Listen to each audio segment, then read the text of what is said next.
లేదు. లేదు. చాలా కష్టం. అదయిపోయింది హ్మ్. శివ. సో, అవును. నేను గూడా అదే అనుకున్నాను. హ్మ్. మిమిక్రీ నేర్చుకున్న వాళ్ళకి ఒక క్లాస్ పెడదాం. హ్మ్. అంటే నేను చెప్పకపోయినా పెద్ద పెద్ద వాళ్ళున్నారు. ఇంకా వాళ్ళందరితో గూడా జెప్పిస్తాను. హ్మ్. ఈవెన్ దీంట్లో నేను శిక్షణ ఇస్తాను. సూపర్. సూపర్. అదే అనుకుంటున్నాను డన్. నేను కూడా. అయితే ఇప్పుడు న్యూ ఇయర్ వస్తుంది కదా! ఒక నో, విషయం నో, నో, నో. ఏ దాన్ని న్యూ ఇయర్ అనొద్దు. ఆ! ఇండిపెండెన్స్ డే అనాలి. ఏయ్! ఎందుకు? దాన్ని స్వాతంత్ర దినోత్సవం గాదు. అది స్వాతంత్ర దినోత్సవం. ఏ? పెద్దాయన ఏమన్నాడు? ఎవరు? గాంధీ తాత. ఏమన్నాడు?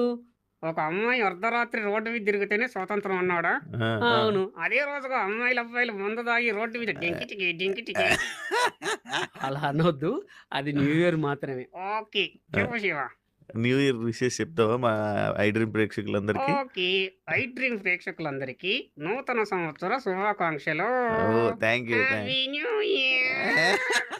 ఇండస్ట్రీకి, పాలిటిక్స్‌కి సంబంధం లేదు. యెస్. మీకు దానికి సంబంధం లేదు. అవును. కానీ మీరు